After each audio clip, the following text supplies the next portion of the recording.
So how was practice today, Coach? It was okay. I thought the tempo was good. It was up tempo. Guys were flying around acting like they were having some fun. I think we'll be ready to play. Any injury updates or anyone else out for the game? Marcus Wright's probably going to miss this game. He hadn't been able to come back. Other than that, we'll just have to wait and see. Morgan, is he a possibility? Morgan Bailey? Right. No, he's out right now. We'll see, though. I don't know whether he'll play or not. Have you talked to them about going on the road and the atmosphere? Not at all? Yeah, I have.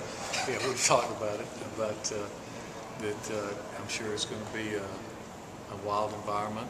And they'll be jacked up to play. It's their first home game, and there's a lot of stuff going on. So, but once you start the game, it's, you know, once you get hit a couple times, all that goes away, and you just have to settle in and play.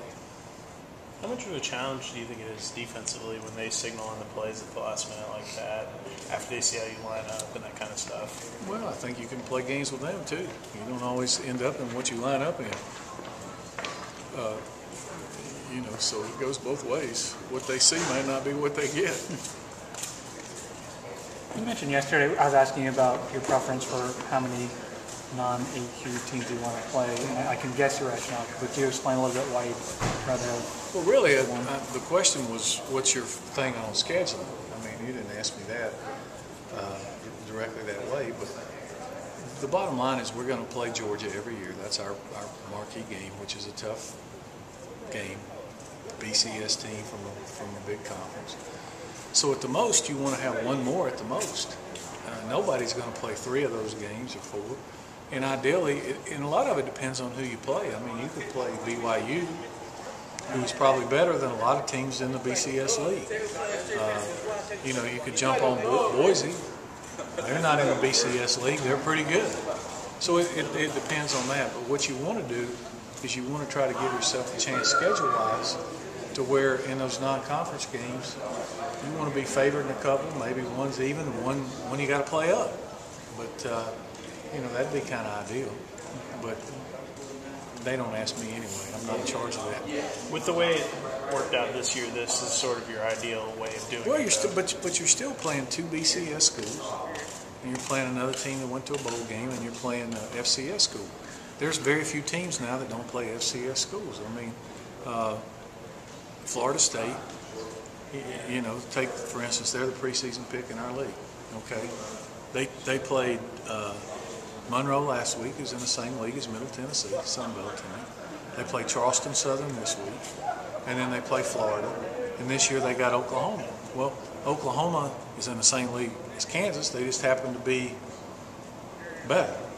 But, I mean, it's pretty much the same formula. If you look at who Virginia Tech's playing, they play the same team from the same league as Western Carolina. They play East Carolina, who's Conference USA. I'm not sure who the other 2 games are. I think Arkansas State, Sun Belt, and somebody else. So every team is different. I mean, Georgia's non-conference schedule is Georgia Tech from a BCS league, and everybody else is not. Now, Boise happens to be one of the better teams in the country, but it just, you know, that's the way it falls sometimes. Nobody is going to go out and say, okay, for our 4 non-conference games, I want to play Oklahoma, LSU, Alabama, and whoever's ranked 4th. And, you know, just not going to do that. So that's sort of also part of the problem. I mean, games are scheduled 10 years from now. Years in advance, and nobody knows. I'll give you a great example. When we were at Navy, when I was there as an assistant coach, our AD came in and asked us to pick some teams to play. Okay, we picked TCU. At the time, they weren't very good. By the time that thing rolled around 6 or 7 years later, they were pretty sporty. So, I mean, you can never tell. That's why I say the games are scheduled so far in advance.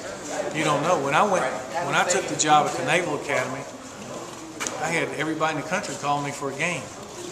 By the time I left, we were having a hard time getting games. You know, because it just changes.